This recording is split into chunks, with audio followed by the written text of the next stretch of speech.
Yeah. I'm real worried about him. Good afternoon. Apologize, we're running a few minutes behind here. We're going to call to order our second meeting, General Government Subcommittee. Good to see you, Representative Mitchell. Good, good.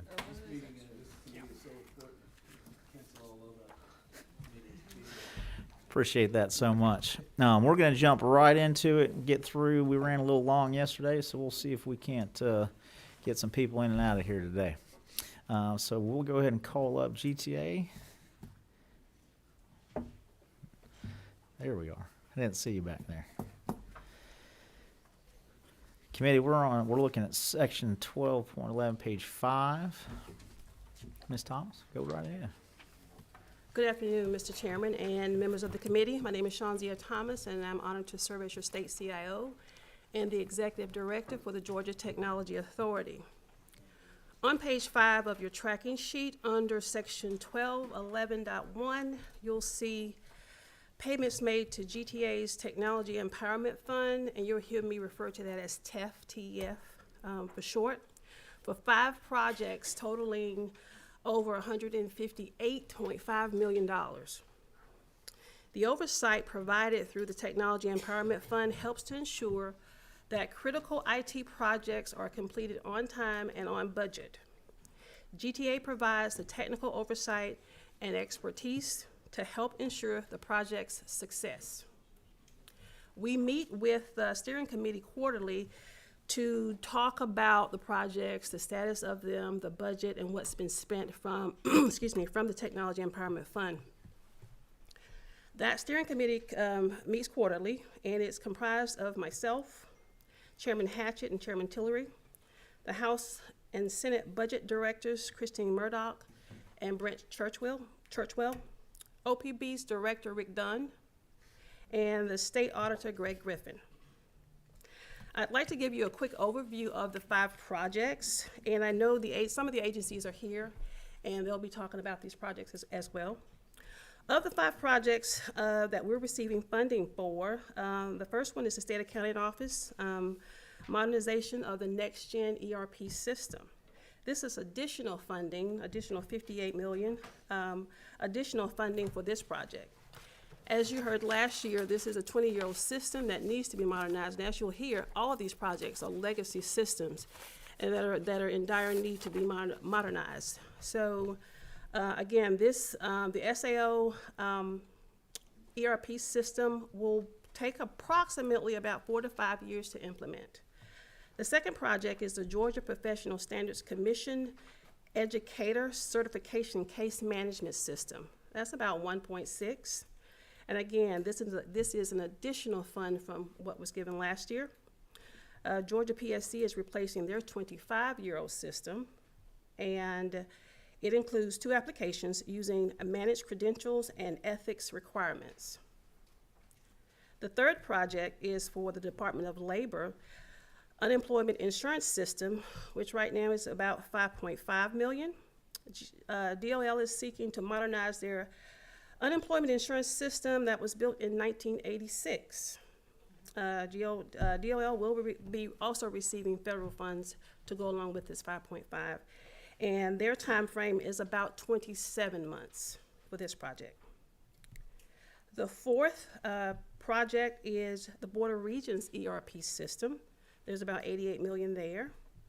The currency legacy system here is also 20 years old. And this effort is to make appropriate investments in the technical infrastructure required for their students, faculty, and staff to function effectively in the modern mobile user environment that we're in today.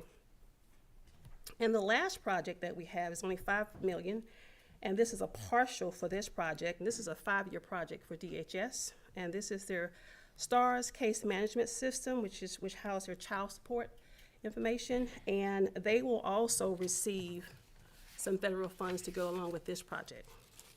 So again, those are the 5 projects that makes up the $158 million. I'm here for questions, and I'm sure the agencies are here. We're happy to answer any kind of questions you have for us right now.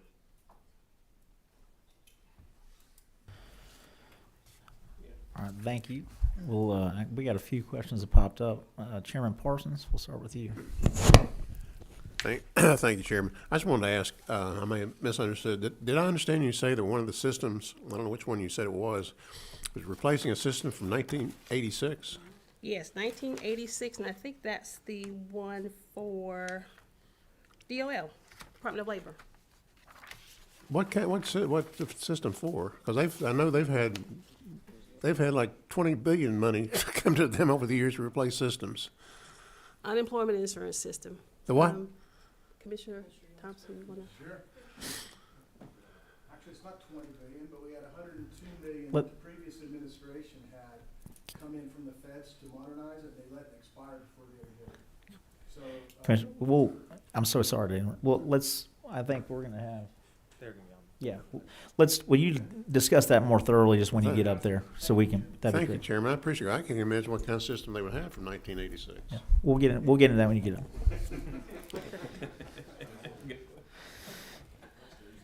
Chairman Prince. Thank you, Mr. Chairman. Thank you for your presentation. Yesterday, we had DDS in here, and they talked about a migration to the cloud type deal. Okay. Do you guys not, and I say you guys, That's I'm fine. sorry, That's fine. would that not fall up under your purview as maybe one of the projects? I'm just asking, I'm just trying to see, It's not a are TEF we linked? project, but it is a project. Part of DDS's migration to the cloud, we have some of their servers in our data center, and we are migrating those servers to the cloud. And so DDS will have some other servers housed at their departments, and they're migrating those on their own. So we're helping with that, but we're paying for the ones that are in our data center, but it's not a part of TEF.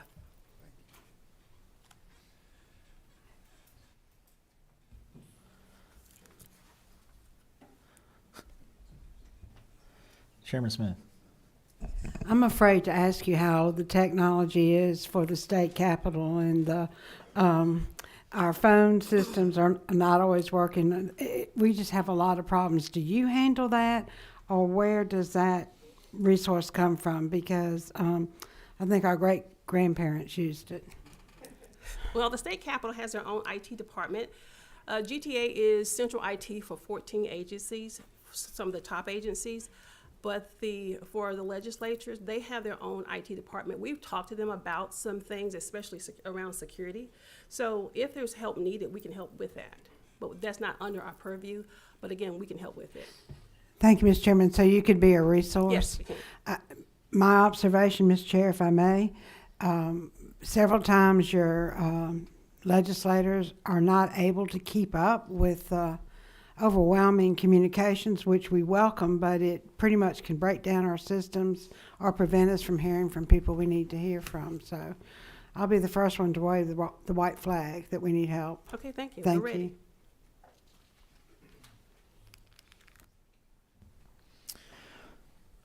I see no other questions. I think some of these other, when we get some other people up here, we might dive in a few more Okay, technical thank you. questions. But Thank you so much. appreciate you very much. And with that, Commissioner Sullivan, you want to join us at the podium? We're staying in section 12, moving back to page 4 for the committee. Good afternoon, Mr. Chairman and members of the committee. My name is Rebecca Sullivan, and I'm honored to serve as the Commissioner of the Department of Administrative Services. Thank you so much for the opportunity to talk about recommended changes for DOAS's budget for the amended FY24, reflected in Section 12, pages 4 through 5. We do appreciate the Governor's recommendations and ask for your support as well. I believe that the committee members are all familiar with DOAS, but as a refresher, DOAS provides business solutions for state and local governments in some circumstances. Our 5 main operating divisions are state purchasing, risk management, enterprise human resources, fleet management, and surplus property. Several changes are recommended for DOAS's amended FY24 budget.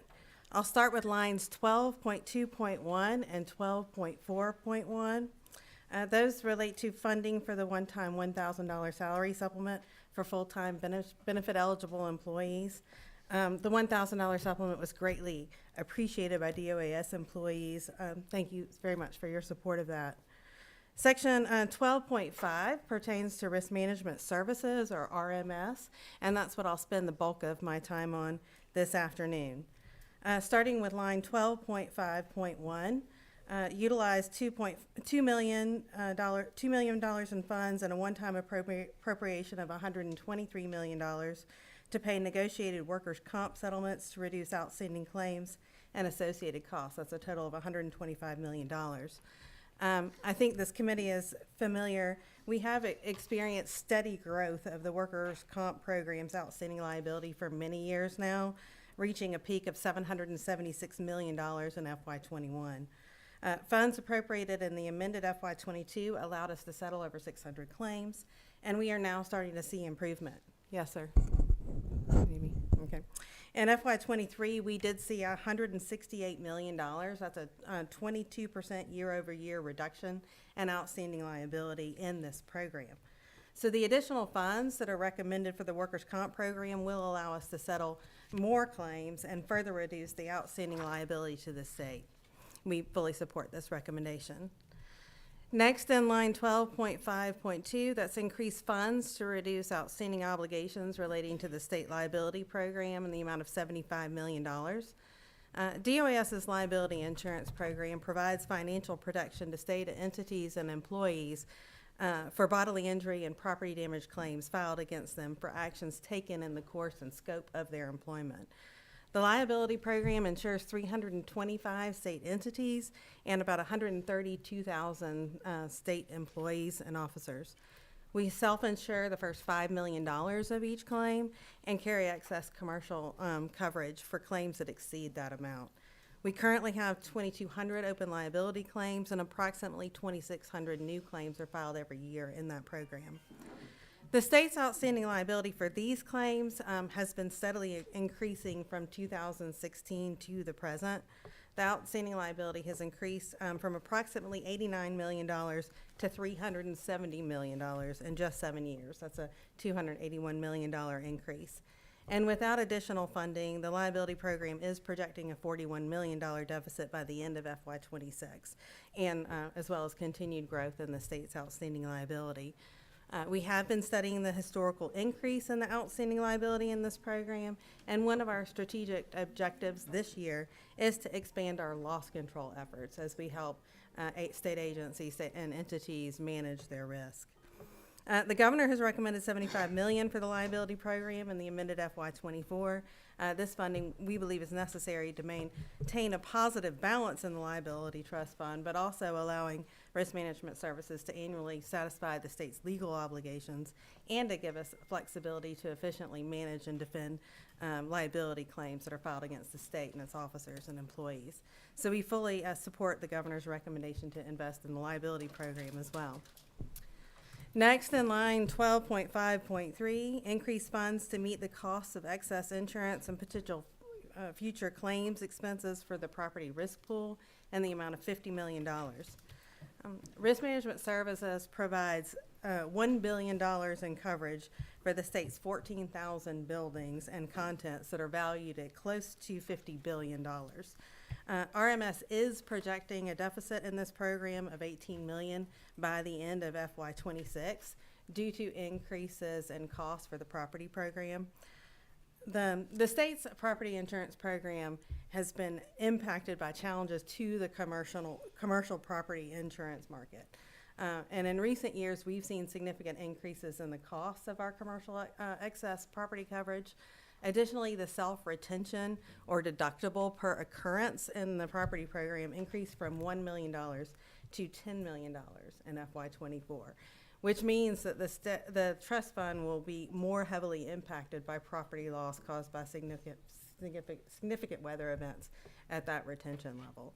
So the recommended appropriation of $50 million will stabilize the property trust fund balance and allow us to address any future significant claims and ensure adequate protection of the state's property. So DOAS fully supports the governor's recommendation of $50 million in one-time funding to the property program in the amended FY24 as well. And that is the final change recommended for DOS's amended FY24 budget.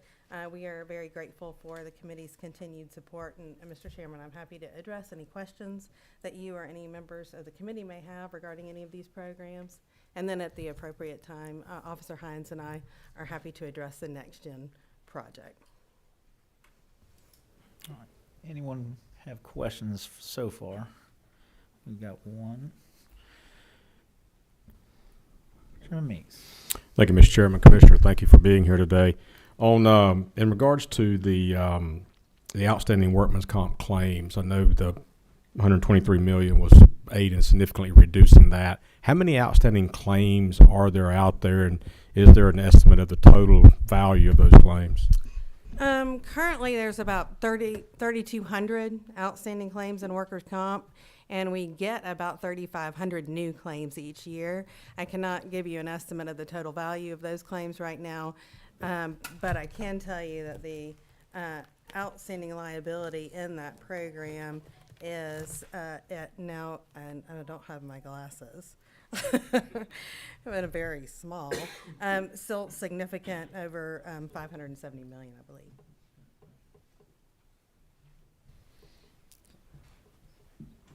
So obviously staying on that subject, so obviously the 123 makes an impact. Do you have any data on what that will do and where it might? So, the first 150 million that was appropriated in the amended FY22 had a pretty substantial impact on the outstanding liability, and that allowed us to settle a lot of really old and catastrophic claims. So that was a substantial reduction. We do believe that this 125 million will allow us to settle hundreds of more claims, but we think that we'll see not as significant as an impact. Of course, a big reduction because we have gotten rid of some of the oldest and worst claims and resolved those claims. But we still think you'll see a return in investment for these funds. And when you say older claims, can you give us an idea, like what are the age of some of these? Are we?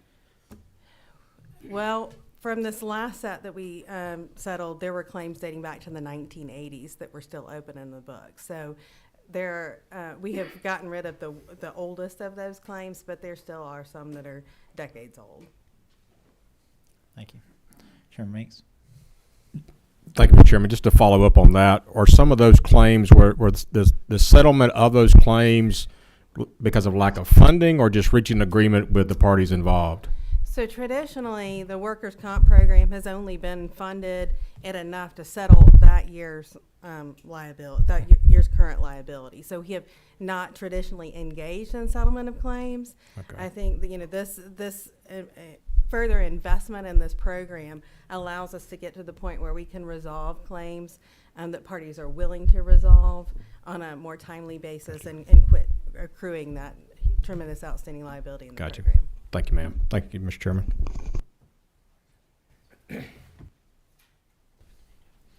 Any further questions at this point?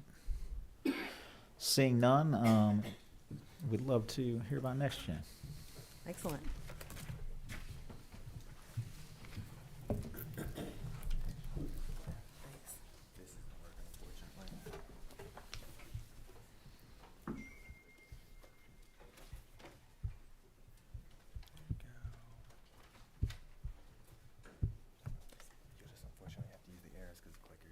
Okay, that's fine, that's fine. Thank you, Chairman and members of the committee. My name is Charlotte Hines, and I'm the State Accounting Officer for the State Accounting Office. Commissioner Sullivan and I are going to give you an update on the Next Gen project. We're excited that we've kicked off the project. We're in the implementation stage of the project, and we started the design and discovery phase. The State Accounting Office, in partnership with the Department of Administrative Services, is implementing the current system of Workday. That's a system that we've purchased.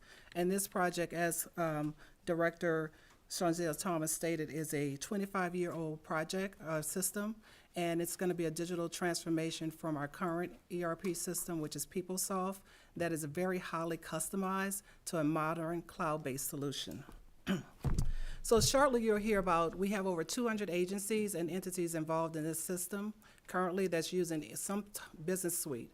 the financial, human capital, or procurement system. And right now, we have over 200 resources from various agencies participating in the design and discovery sessions. Commissioner Sullivan is going to talk a little bit about the phases, and then I'll come back and talk a little bit about the timeline and the cost. Thank you, Officer Hines. Can we advance these slides? There we go. So we have already completed the first two phases of this project, which included the procurement and selection of the Workday platform to replace TeamWorks, as well as the implementation partner for this project, who is Deloitte. We have worked across the enterprise to standardize and map our business processes. We're now in phase 2, which is implementation of this project. This phase includes discovery and design of the system, data cleanup and conversion, configuration, testing, and eventually training. The final phase of this project will be optimization. After go live of the system, we will refine our processes and deploy any additional functionality if it is needed. The next slide gives some perspective on the scope and complexity of the project. So the new platform consists of 3 business suites: finance, human capital management, and procurement.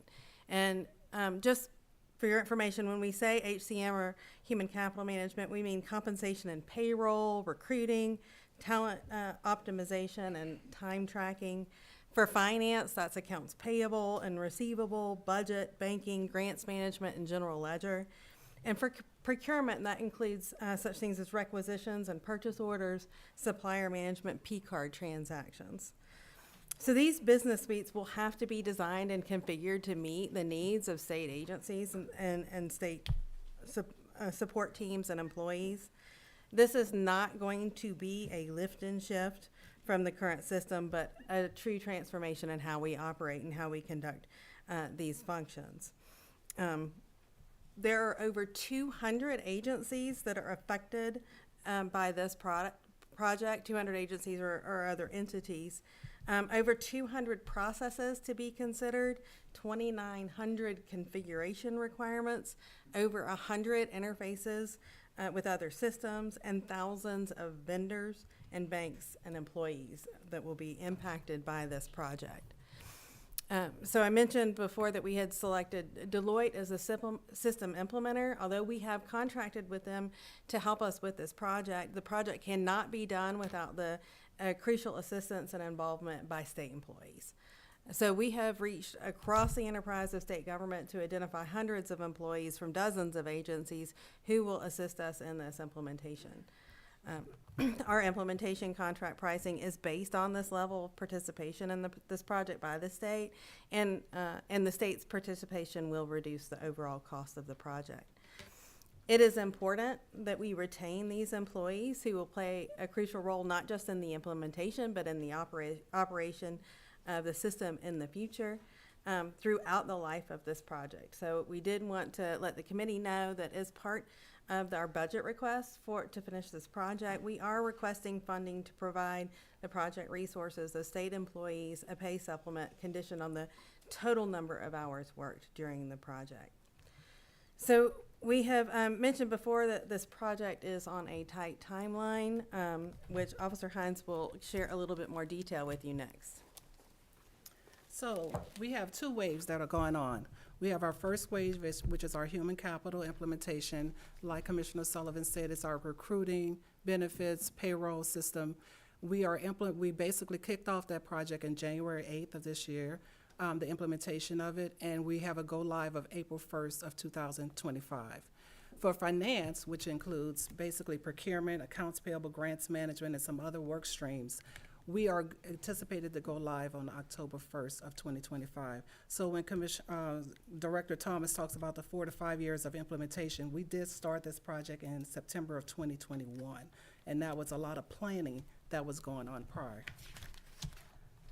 So a little bit about the budget. The governor's recommendation reflects an additional funding, again, that can be found on page 512.11.1 of your tracking document, which includes about $58.5 million for the Next Gen project. These funds will cover the software solution platform, The implementer cost, which includes the design, configuration, testing, and training for post-go live. And again, we're gonna have to train over close to 70,000 people on this system in some capacity. In addition, we have, again, over 200 agencies that are gonna be involved, 1,300 banks that we're gonna actually have to integrate with, 100 systems that we're gonna have to interface with. So we wanna thank the governor and the committee and the rest of the General Assembly for the support that you've given us. And also, we want to thank the agency heads and the staff that are participating in this project, because this will be a heavy lift for the state. So thank you, and we can answer any questions that you may have. Any questions from the committee? Chairman Muir. Thank you guys for being here today, and we appreciate what you do. Any idea of what the long-term, I mean, the other system apparently is 20 years old. Do you anticipate this lasting, or technology changes, and do you have an idea of? Hopefully 20, well, we've signed a contract for over 20 years, so Okay, we're going at least 20. okay, very Yes. good. Thank you. And I would say, add to you that this is a cloud-based system that will update and modernize periodically through the years, which will be a significant improvement. Chairman Prince. Thank you, Mr. Chairman. Hey, on the back end, as far as the user, how transparent is all of this going to be to them during this migration period? So right now, what we're doing is we do town hall meetings with the agencies. We're doing newsletters. A lot of we have point of contacts at every single agency to release this information out to the agencies, to the participants and the staff. And then once we start rolling out the training, everybody's gonna be involved, including the General Assembly, because that's where you go to get your W-2 information. So everybody's gonna be impacted by this solution. Well, no other questions, but I want to say that I certainly appreciate y'all's efforts in this. I know that we've had lots of conversations revolving around this. Particularly, I appreciate the efforts to make sure employees are included in the process, because they're the end user, and if they're not part of this design process, then it's all for naught. So I really appreciate that effort. Certainly appreciate your effort on kind of drilling down on the compensating them and figuring out how to make sure they want to stay involved. So thank you for all that. And thank you for your support. Thank you. All right, we will be moving on. SAO. Oh no. Yep.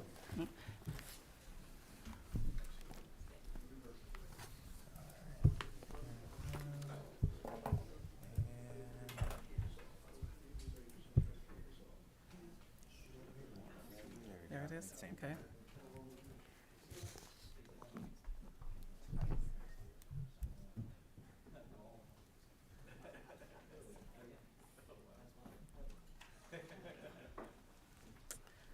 Okay, so thank you again, and I will, my presentation for the State Accounting Office is short, but I do want to thank you again and the Governor for your continued support. The State Accounting Office has 125 employees and is responsible for the annual comprehensive financial report and annual audited statements for the entire state. These reports are provided to bond rating agencies to help show the financial position of the state. We also provide accounting and payroll services, for which we create fiscal savings and efficiencies for over 27 agencies. In addition, we are responsible for maintaining and operating our current enterprise resource system that houses most of the financial and HR transactions for the state. So the budget recommendations are as follows. On page 2, 11.1.1, 11.3.1, and 11.4.1, which is a total of $49,520 in state funds, are provided for a $1,000 employee supplement. Again, I do want to thank the Governor and the General Assembly for the support. We at the County and State Accounting Office have highly skilled financial and IT staff, and the supplements go a long way to retaining the staff. Under statewide accounting and reporting, item 11.4.2 on page 2 is an increase in funds of $560,000 for the consolidation of the data collection system used to develop our annual comprehensive financial report. As we look to leverage and improve services, we want to leverage technology. So we're going to be moving from our Oracle Financial Consolidation Closed Cloud system to Workiva WDesk, and from an Easy Lease system to Workiva Lease system. Both of these migrations will go to the Workiva platform, which will actually help us when we integrate to the Workday system. And both systems are used by our AFRA team to consolidate data from not only our TeamWorks agencies, but we also have agencies that are not on TeamWorks, and all of that information is pulled into one platform to create that comprehensive book. So we thank you for your consideration, and I can answer any questions as it relates to this item. Any questions from the committee? Getting off the hook easy. That's good. Thank you. All right. Thank you very much. Oh, one question. Chairman Prince? Thank you, Chairman, and it may not be for her, but yesterday, but I see the commission, somebody in here, I'm sure. These technology folks going to answer this. But no, you don't have to come back up. You may not be in your lane. But we talked, and Chairman Parsons mentioned about the vehicles that are coming, surplus type stuff. Sure. Who would that? Yeah. That would be her lane. Okay, hey, I know. I know it's somebody. Thank you. I was reading your mind. No, thank you for the opportunity. Yes, DOAS has responsibility for fleet management as well as surplus property and state contracting. So the questions that were raised yesterday actually covered 3 of our divisions. Our DOAS holds about over 400 contracts in about 70 different commodity areas, one of them being vehicles, admin vehicles. That is a mandatory contract for state agencies, that they do have to order admin vehicles from our statewide contract that is established by the State Purchasing Division. With regard to surplusing vehicles, vehicles must be surplus through the Department of Administrative Services Surplus Division. And the way that works is that we will retain a service fee of $100 for each sale that we process on behalf of the state. When we surplus property, it is either destroyed, redistributed to other state agencies or local governments or nonprofits, or sold at auction. So we retain the first $100 as a service fee for anything that we sell, plus a percentage of the sale price, and at the end of the year, we do redistribute funds back to the agencies that are in excess of our operating funds. So we retain that service fee to fund the operations of the surplus property division. And in order to buy a car, a state agency must first get permission from DOAS's Office of Fleet Management that does a analysis on the total cost of ownership to make sure that it is the right decision. Did that address your questions? Thank you. But it has solicited another. So Chairman. And those cars are insured. Those cars are insured by the DOAS Risk Management. Chairman Smith. So my question's going to go to helping you get rid of your surplus property. And for the general public that's tuned in, what is the process for the auction, or how does one go about purchasing some of the surplus property of the state? Most of the property that we surplus is through online auctions. If you go to our website, doas.ga.gov, to the surplus property division, there'll be links there to the sites where we advertise that property for public sale. Maybe they can find some of our old technology and buy that. Thank you. Thank you very much. All right, we're going to move on. Department of Labor, Section 32, page 13, if you're following along. Commissioner?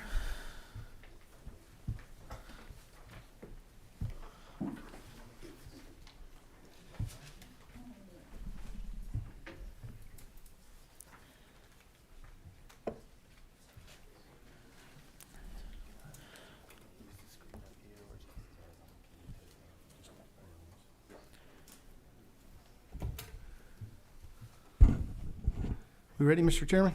We're ready when you are. All right, well, we appreciate the committee hearing from us. I'm going to briefly go through a couple of slides and then hand it off to Kate Furman. I mean, it's been pretty clear where we've been at the Department of Labor. I'm going to jump kind of into a question just to address it, and then I think that will spurn some other questions. But Department of Labor has been in a situation where they are primarily federally funded. Most individuals look at that funding as resources that are unrestricted. We're funded through grants. So each grant is a restricted grant, meaning it has to be for that intended purposes, which is not used for administrative purposes. There was an opportunity through the pandemic leading up until December of 2022 where there are federal funds to be able to modernize the system. The question asked before was, talk about the system you use. It's our underlying unemployment system. It's the system which you process claims, you do the review of claims, hearings, and so on, adjudicate those, pay those, and then feeds into what should be the financial part of that. So it is the brainchild of our Department of Labor. It was referred earlier that was built in '86. It's actually built in '82. So that system is not only antiquated, it is far beyond its life. That's one of the problems we have is fraud right now. Let me jump over to our trust fund. That is my primary goal. My primary goal and responsibility is to protect the integrity of that trust fund. A trust fund right now that you will see in a slide is $1.6 billion. The feds require or suggest it to be solvent, it should be $3.2 billion. And you may ask, in a robust economy right now where we have the number one place in the country to do business, so we have a lot of businesses that would be paying into this, and a very low unemployment, why is that trust fund not rapidly growing? And the answer is fraud. And we don't have a way to be able to adjust that until our UI system is modernized, by which we've already got federal funding started on that, and it's underway. But the other part is you need people. And right now we're at about 67% staffing without the resources to be able to do anything else. So let me move to the next slide real quick. You'll see on here is just a quick recap. When we came in, I committed to being transparent. We went in and found $105 million in that agency that was unremitted. We can sit here and litigate where it was and why it was moved around and hidden, but it is over in the state treasury. You'll see from July till December of last year, we also remitted another $9.3 million in penalties and interest. What is that? Penalties and interest are employers that have not submitted their premiums in a timely manner. There's a penalty for that. If you add that up, you can see it comes to about $114 million. We are a donor agency, meaning we donate, we commit through the constitutional requirement to the state treasury a lot more than we receive. Last year alone, it's 10-1. We're not talking about 2025, but I'm going to take the opportunity to talk about it for a second. In 2025, we're already sitting on $180 million we've identified that we could submit to you. But if we don't have the resources to get it, which is going to probably be 14, 15 million, we can't go get it for you. So it's penalties and interest already been adjudicated and ready to be able to submit.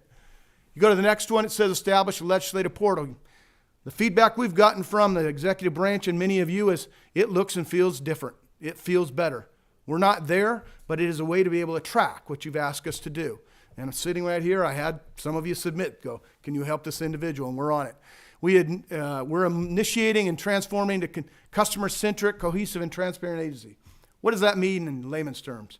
It means we're supposed to be easier to do business with, and you should be able to see what we're doing, and we're moving towards that. You go to the next one, service challenges, our efficiency. We can't provide efficient and effective services to our customers. What does that mean? Our current hold time, I'm ashamed to say, and I said it in full appropriations, and you should be ashamed of us too. It's 3 hours. It's 3 hours. The career centers sitting in your areas right now, in your districts, are running right now with some 50% staffing, the most 60% staffing.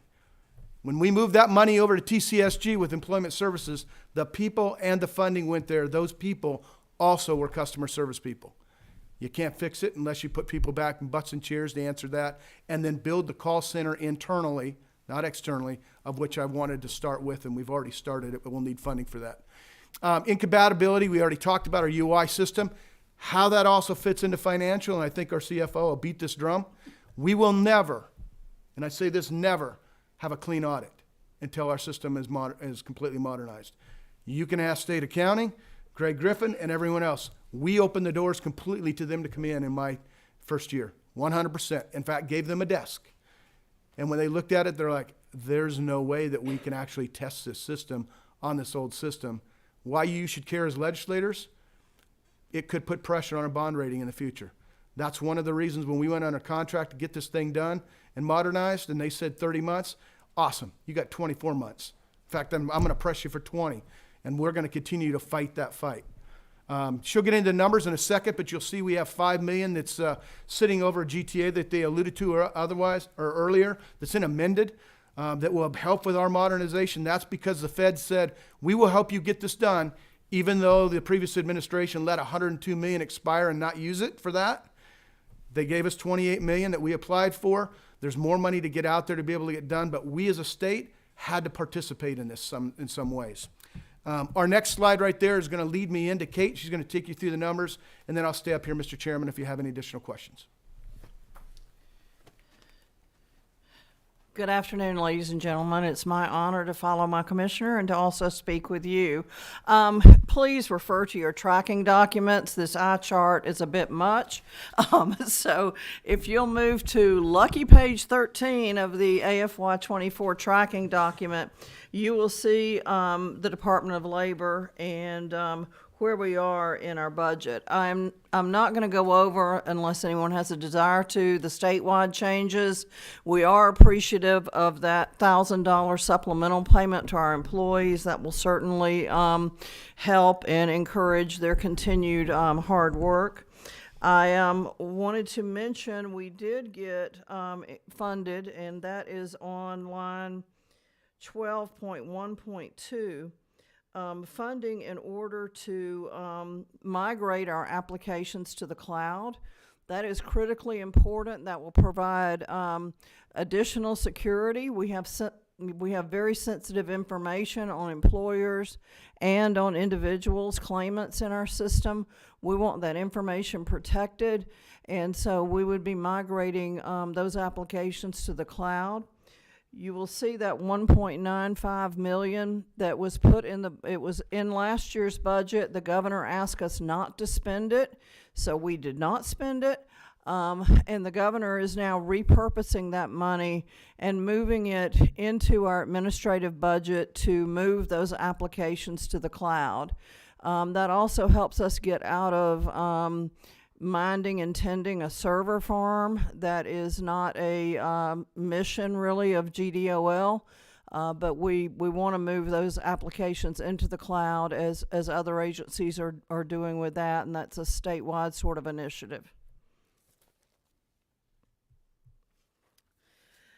Again, I will mention, as the commissioner did, if you go to page 5 of your tracking document, you will see the technology, payments to the Technology Authority, Georgia Technology Authority, and those are part of that large payment is our $5.5 million. As the commissioner indicated, the federal folks really wanted to see the state have some skin in this game. We do currently have about $28 million in federal funds set aside to begin the project. As Commissioner said, there is more on the way. We have plans and an application in for another about $11.2 million that we will anticipate getting on the federal side. But with this small $5.5 million, it's already attracting, significant federal dollars for us. And again, on our system, it is a very old system. It is written in COBOL, and I would challenge anyone, if you can find COBOL programmers, they're kind of like unicorns now. It's hard to find them. It's hard for us to get reports out of the system. As the commissioner mentioned, this UI system cannot be audited. And by that I mean when you pull information from the system, it comes out in a summary fashion. There's no way to delineate the various little component or individual parts. Well, of course, audits would like to audit the individual transactions, not a summary collection. And so we do have that very large challenge. We work with audits literally every day. I have several conversations a week with them. We have a good cooperative relationship. We all recognize that until we replace the UI system, that we will not have the ability to really be able to have a successful clean audit. I've also additionally been in conversation with State Accounting Officer Gerald Hines on the next gen system. We do plan to integrate UI financial information and have that transmit daily into the new financial system.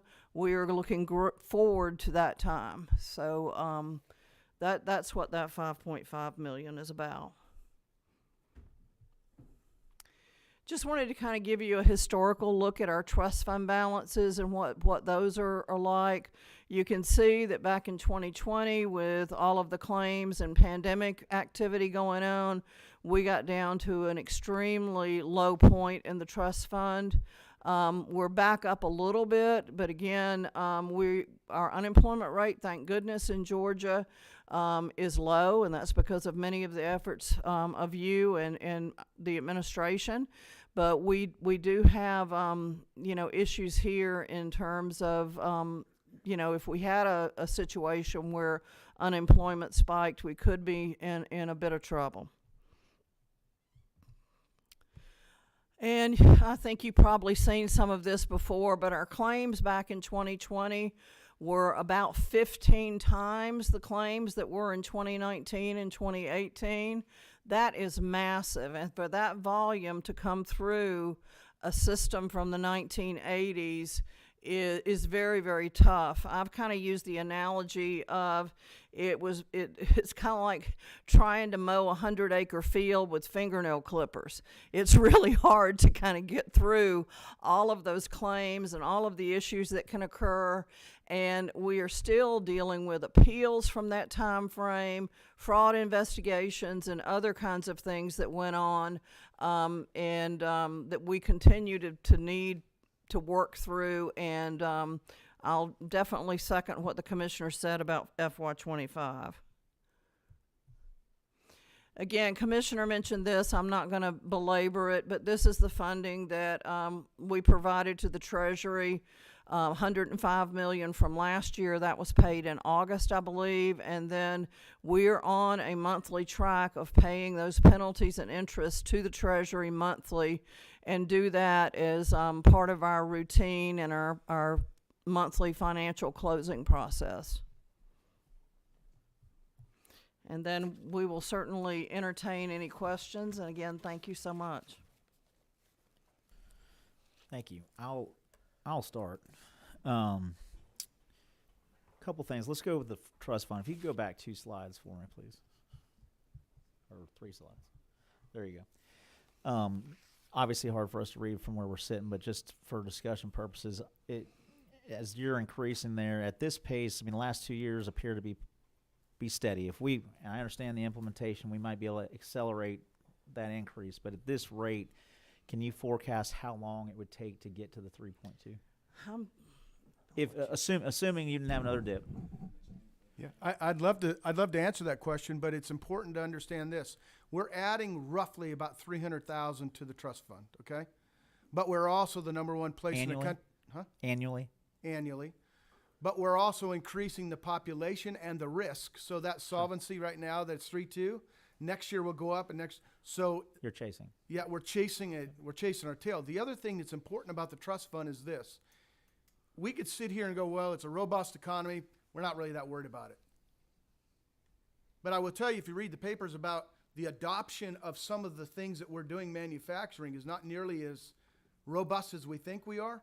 We could be sitting in about 2 years, a significant change where people could be unemployed as these manufacturing plants and so on are finished. But the bigger issue is this. We need the resources to be able to go get the penalties and interest from the employers. I mentioned that $180 million, right? These are employers or large employers that haven't paid in back before, and they know they owe it, but we don't have a way to get that. If they don't pay in, means they're not reporting wages, and if somebody goes and files for unemployment and we can't verify their wages, they can't get unemployment. So there is a twofold effect by this. But I appreciate the additional information there. I'm trying to make a friendly point here. How at this rate, yes, sir. Should nothing change, 3.2 doesn't move, we don't have a dip. What is a delta year over year right now in the last 2 years? Do you know how much money has been put into the trust? 300, I mean, you can see. That's what, well, I can't see. That's my point. It's 300,000, but we're at that same rate, except the delta will change because of the population. I understand. And the risk. I'm just making a point. It's going to take a long time. It will take a long I don't know. Trying to if get you to can that catch it. point. So yeah. So Respectfully, I don't think you can catch it. right. 'Cause No, we're at understood. 3.2 unemployment. Understood. Jump back to staffing for a second. 67% staffing. How much would you attribute that 33% to turnover versus just unfilled positions? That's an awesome question, and thank you for it, because that many times we get asked the question, what's your retention? And right now our retention is very, very high. When you have a change of administration, you have people that flush out. They decide to retire and so on. But right now, other than retirement, which again, we have a very high population in the state of people that are available for retirement, our retention is very, very high. And I would say that the turnover is less than 10%. We have because they're institutional people, the culture has changed, and I will brag on the people at DOL. The culture has radically changed. So people want to stay there. The challenge you have as a workload is they can't deliver the services that you all want and deserve. One or two more. Yes, sure. The 9.3 that you've remitted since the 105, of those penalties, any of that been retained, or is that the total figure that you've brought in? There is zero, and for anyone that can be and hear my voice, the Department of Labor is not holding any funds that constitutionally we should not be, which means zero. Every single thing is remitted monthly now. We had external Deloitte and audits come in and look at all of the books that they could to audit the best they could to say all of this money needs to be over. It's all in the state treasury, and we will continue to do that. I have one more. Assuming we fund this, you mentioned 24 months implementation. Sir.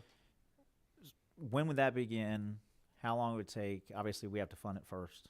Tell me what you're looking at there. No, I mean, there was some question about why we did what we did. So if I can, just take a timeline. Mm-hmm. So when we came in, we identified very quickly we had a UI system we were going to have to fix. And so we went through a steering committee, stood it up, external, internal partners. I did not serve on that because I did not want to influence a very large sum of money and create the preponderance that maybe I was in some way influencing it. They went through the entire process. They decided after visiting other states and so on with DOL what the system needed to look like for us. Then we went through the entire state process of how you bid. We did not do this as a sole source. It went through the normal procurement process. That bid was about $58 million. Only one company, TCS, bid on that. So any feedback that you may hear peripheral that no, there's only one that bid on it. The state awarded that. $28 million. We had to have some money encumbered to do that. We knew we couldn't get it from the state because you weren't in session. We went to the feds. We asked for the $102 million that expired to be re-encumbered. They said they could not do that even though they were sympathetic because they'd have to do it for all states. But what they did do is help us find $28 million to get it started. It is already underway right now. TCS's first month, they're already starting that process right now. It is a total project. You pay as you go. So our next payment that would be into 2025. That's why you heard Kate talk about the next 10 or 11, which is the next payment, and we're already securing part of that. I'm confident, as long as I'm commissioner, we'll be able to get the other final piece that we need for that out of the feds. So although some of your state agencies that are having to come to the state treasury to get their money to be able to modernize theirs, I'm telling you right now, 95% of yours has come from Fed, but we then donate the money that we create, or not create, but we capture, back to the state treasury. We're a donor agency. What we need is operational funds so our delivery can be what's expected. I still think, Mr. Chairman, we can be done in less than 24 months. We're private sector people. We're not government people. So when I hear, hey, it's a government, slow it down, I said, no, we're going to operate like private sector, speed it up. Understood. Other questions? Representative Mitchell. Yeah. Commissioner, this is refreshing having experience, I guess, during the pandemic times, which leads to my question. Penalties and interest. there's some other state departments, Department of Revenue, that apparently do a great job of collecting penalties and interest. Is there any interagency cooperation that can be done to get us where we need to be? Yeah, thank you for that question. Yes, we are now beginning to work with other agencies on that. We have to identify and adjudicate it, and then maybe they could probably collect with it, but it's going to take personnel to be able to do that. But yes, we're working with other agencies. In fact, right now we're working in data sharing agreements to be able to share across that really didn't exist in the past. So we're starting to do that. Great. And furthermore, Mr. Chair, previous claims during some very difficult times, I know of constituents and others who had claims, but quite frankly gave up trying to get their way. Can those constituents and those who had legitimate claims recover from previous times? So if you have an open claim federally, we have to adjudicate that all the way through. And again, without boring you, everyone can file a claim. If it's denied, you have a right to appeal. If it's still denied, you have a right to go before the board review that's not us, independent. If it's still denied, you can then go to Superior Court. You have a way to be able to process that. The problem is if you looked at that number right now, when we get into our appeals, we're a year behind because we don't have any people to do that. So these individuals that are stuck in limbo, you just don't have any, and you have to have a legal background to be, or have experience to be a hearing officer for those appeals. What if they never got to the point of making the claim because they couldn't wait on the phone 8 hours? That's pretty challenging to file a claim that's been that far back, but. Interesting. And last, this is rather personal nature for me. Covington Highway and Redan Road, you had an office there that was closed during the pandemic. They felt that it was closed, and there was some talk to the community that they may consider reopening that. What is the likelihood of that happening? It's Covington Highway in Redan in DeKalb County. So since we're keeping this friendly, if I don't get resources, we will probably be consolidating and closing other career centers because you don't have the funding to keep them open. It's just a fact of operations. I have to constitutionally stay within the budget, and right now we're running at a deficit. Thank you, Mr. Commissioner. Any other questions? Thank you very much. Thank you, Mr. Chairman, members of the committee. Thank you.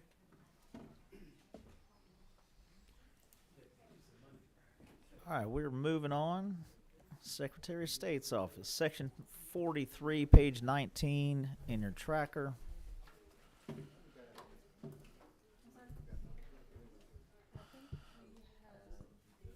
One more. So I'll try and move this over a little bit for you. You can either use this or just click right on the screen if you'd like. Thank you so much.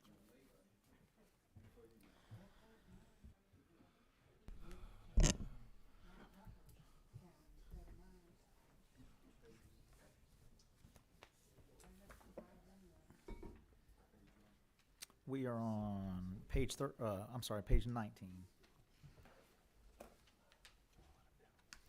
Mr. Secretary, whenever you're ready. Good afternoon, Chairman, Committee. Appreciate this opportunity. We are on page 19. I think that's under section 43.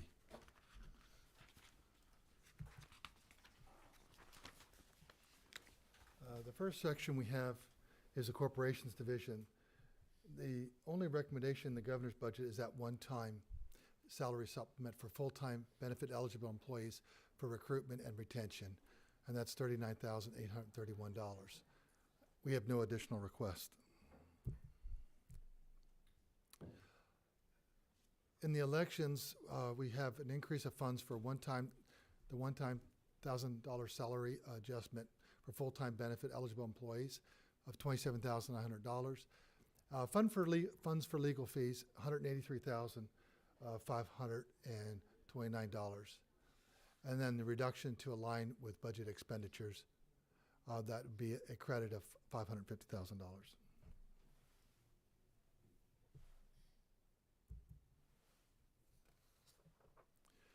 With the amended fiscal 24 election, additional request is $110,000 for the dandy roll. And that is to add a watermark to all paper ballot. That originally, I believe, came out on the House side, but I believe that there's strong support on the Senate side. That would allow you to have, for $110,000, a watermark on all 100% of the ballots. Paper ballots are used in the state of Georgia for the upcoming election for fall 2024. We also have, this is due to redistricting, but $1.7 million postage for the precinct cards. If we do not fund this, then the cost falls 100% on the counties. And historically, we have helped the counties with that cost for redistricting cost.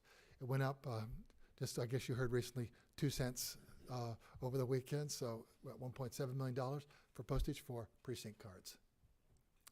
We then also had been looking into, but we have a $5 million late request, but for the OCR audit tool. It's a new request. But we had been working on this, but we really believe that we're at the cusp of being able to have that ready for the November 2024 cycle. What that would be is an audit tool with OCR, which means it would read the human readable text. Because with SB 202, we have all 100% of the ballot images.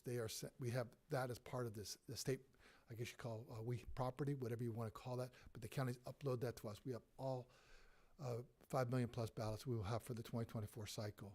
We could actually, with this tool, use an audit tool to audit any single race, all the races, any race you want, Mr. Chairman.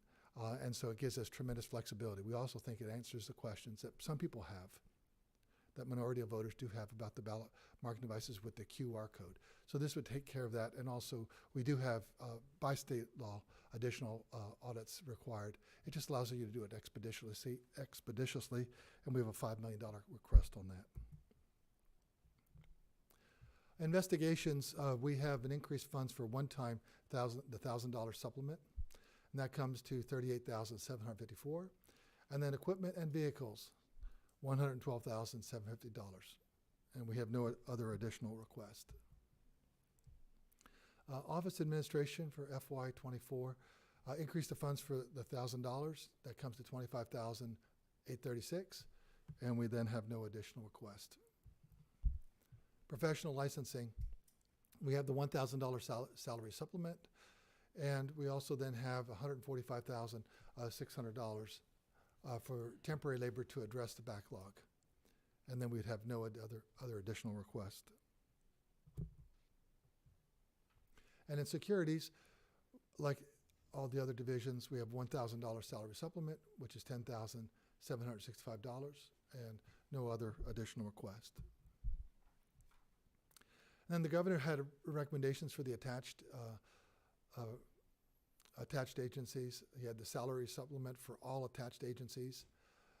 And then for the Georgia Access to Medical Cannabis, and I believe that their spokesperson, their director is here today to answer any specific concerns about that, to utilize the existing funds to purchase a vehicle and equipment, $135,000.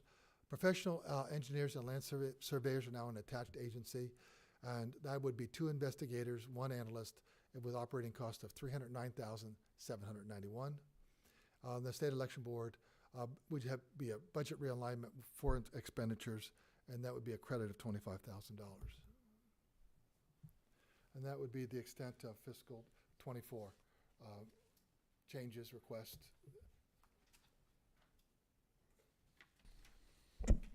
Well, thank you, and thank you for being here.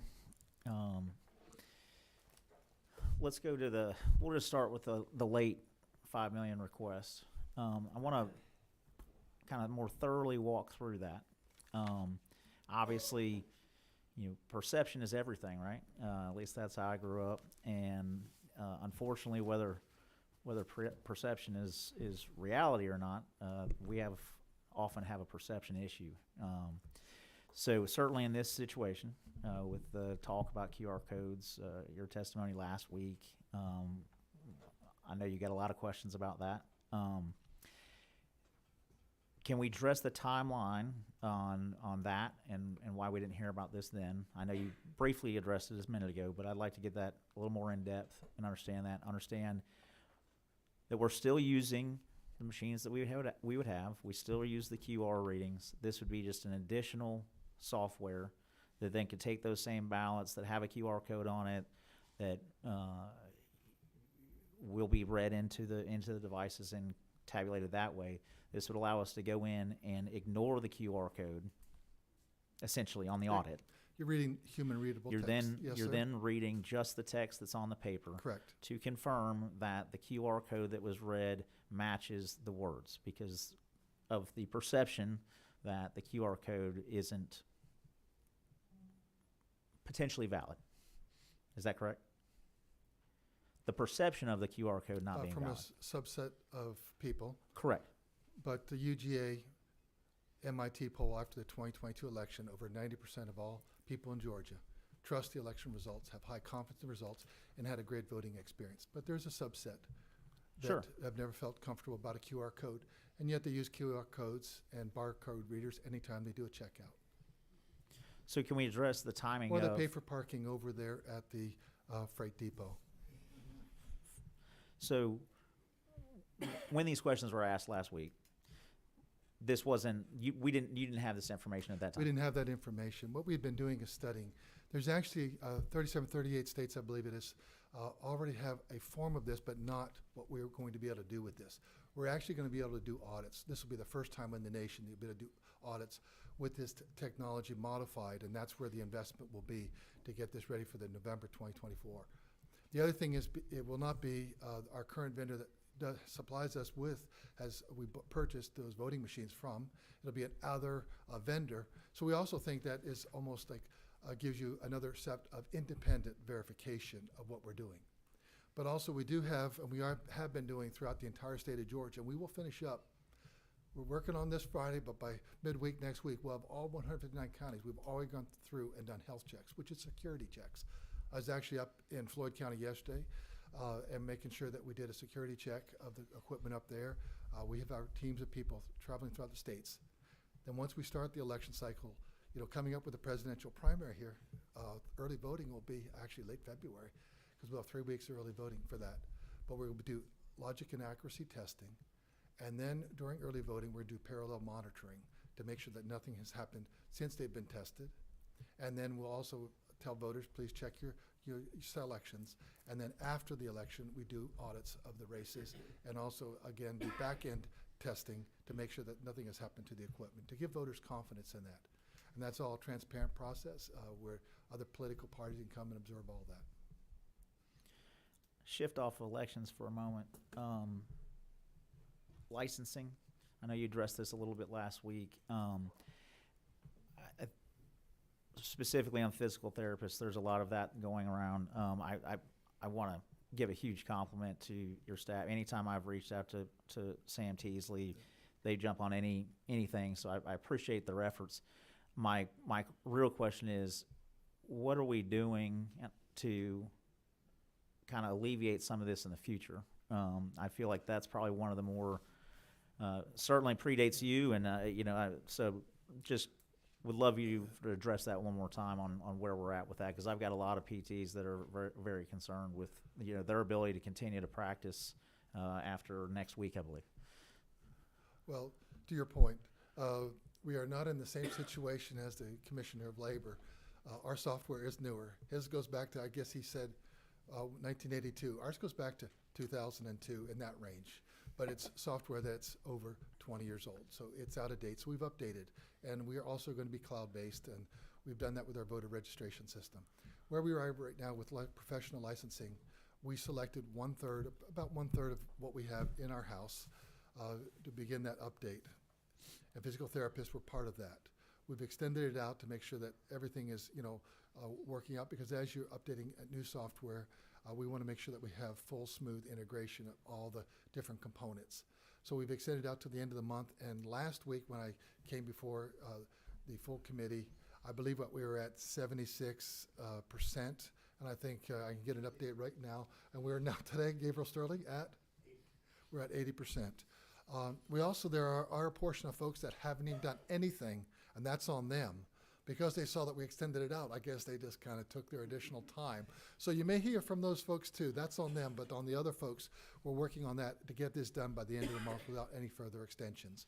And as we work through that process, then we'll be looking at the next group, from the lessons learned, but also the additional improvements and, changes that we've made to make this more seamless. But at the end of the day, It'll be totally updated software, which will allow us to have more throughput per hour for all the people that we have on our side looking at all the license applications.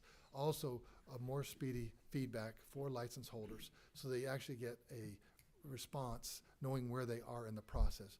Right now, it's kind of been a big box just because of human resources and the technology that we have. So we think we improve it on both accounts so that the physical therapists that do reach out to you, please have them continue to do that, and please continue to reach out to us. But our goal is that they're so happy that they don't have to call you and you don't have to call us. That's my goal. Love that goal. Chairman Meeks. Thank you, Mr. Chairman. Mr. Secretary, thank you for being here today. Just wanted to echo what the chairman indicated in terms of licensing. I've had some auctioneers that I've reached out to your staff on that were less than satisfied on the time that it took to renew their license, but was able to do that. I know that's a work in progress. The system's improving. I understand and do appreciate your staff always reaching out and helping us out when we are contacted by those who are having difficulty. So thank you for that. Any other, in terms of elections, are there any other security issues that need to be addressed that have been discussed down the street during a case that has at least publicly said there are some flaws that we might need to look at? I think those have all been addressed and all been handled. Actually, our biggest concern right now is artificial intelligence. I was in New York at a conference, and the CEO of Blackbird AI was talking about some of the threats.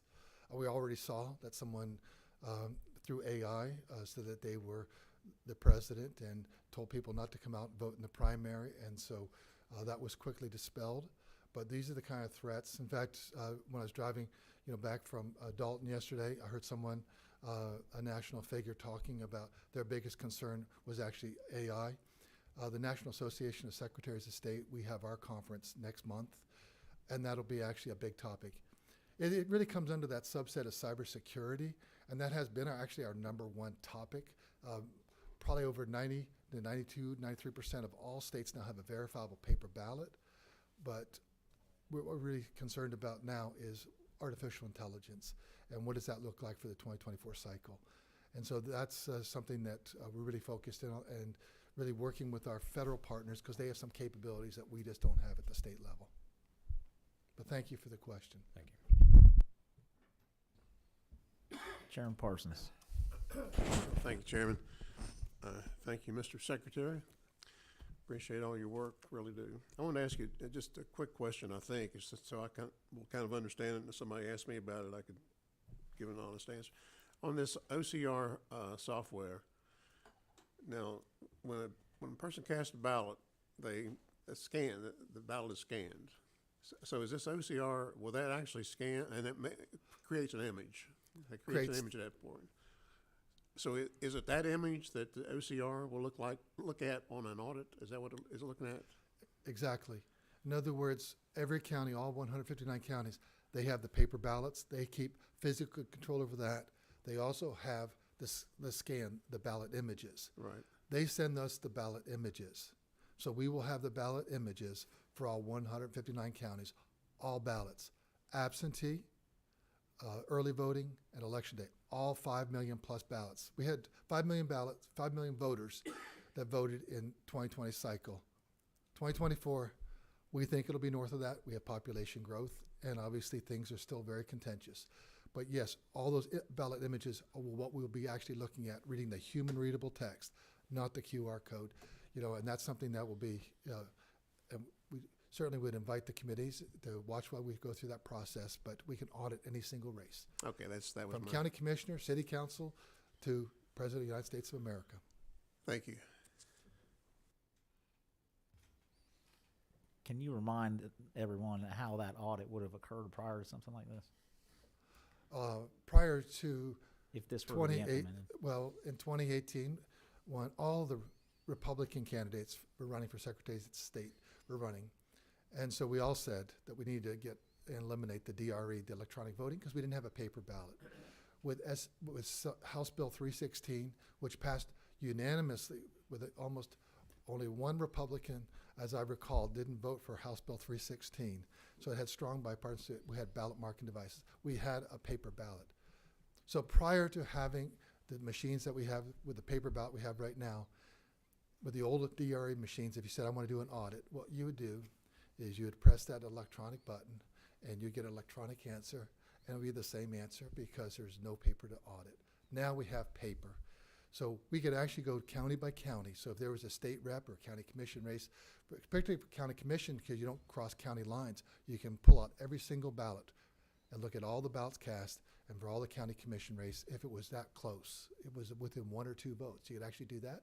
But you could actually do a 100% audit at the county level of scanning, rescanning those all through there to verify the count. And both political parties obviously be watching that, obviously with independent observers. But that's the advantage of having a paper ballot, and that's the advantage of you, ladies and gentlemen, members. When you passed SB 202, you said that you wanted to have the ballot images, and those ballot images will be part of what we have. That will be part of the record, and they will be stored as it is written right now. We have them forever, so we'll probably need additional money for that at some point. Chairman Next year's Meeks. budget. Chairman Meeks. Thank you, Mr. Chair, Mr. Secretary. Just in that conversation, came to mind. Is there a way with particular absentee ballots when they're being scanned that we can ensure that they are being scanned and counted only once and not multiple times? Yes, because you'll have what you really have is, well, first of all, if we could maybe set the table where we are right now for voter patterns. If you look at going back to, say, 2018, no COVID, about 60% of all Georgians were voting early, 35% were probably voting on election day, 5% absentee. 2020, it ramped up at the June 2020 primary, probably 40, 50, 60%, someplace even higher in some counties. But then you look at the November race, it dropped back down, and we were about 25 to 30% voting absentee. In the 2022 cycle, post-COVID, we are now at 65%, nearly 65% of Georgians are voting on early voting, 30% on election day, and about 5% absentee. But so I would extrapolate out, I expect for this year, post-COVID, we'll probably have that same pattern. But of all the absentee ballots, what you'll know is, first of all, who requested the ballot. And when they request that, we'll have them identified with photo ID, because we put that into state law with SB 202. And we actually have been sued on that.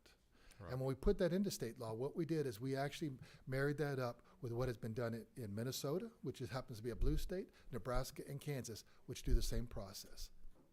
And then Texas copied us. And so we're using photo ID, and we think that has helped shore up security. Then you're sent your absentee ballot. Then your absentee ballot comes back. And what comes back is recorded. And we know how many of those have been recorded, and then they're scanned. So let's say it's, for this county, it's 1,000, 1,000, 1,000. So you know how many pieces of paper you have. And that's how you'll verify how many pieces of paper you have. Okay. You won't have 1,100, you won't have 900. It'll be 1,000 pieces of paper, and then they are stored. Those also, because if this is funded, that $100,000 for the dandy roll, those will also have watermark ballots. So you will have a watermark on your ballot. All the ballots will cast in 2024 for the fall election will have a watermark ballot. Thank you, sir.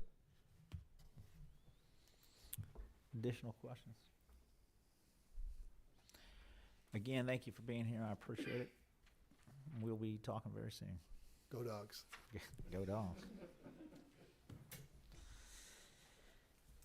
All right.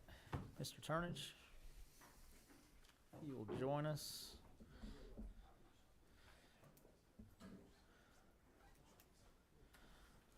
You're the only thing standing between us and another meeting, so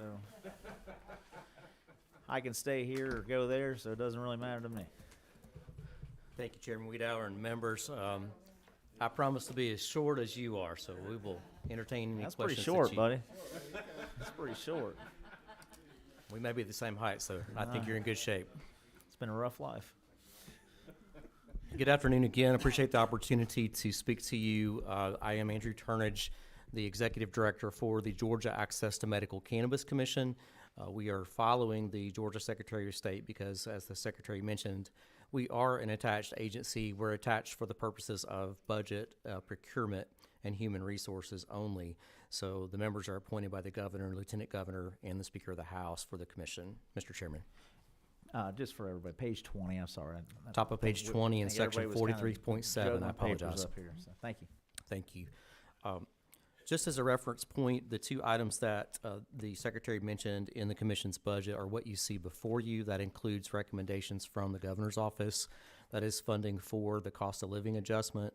That's approximately $6,500. That is to cover the staff at the commission and to utilize existing funds. So that's not a request for additional funding, but it's a request for us to utilize existing funds for equipment that's very needed at the commission. Just to reference one of the previous presentations, I think that there was a reference about mowing a hayfield with some toenail clippers. We have been doing that with our teeth up to this point.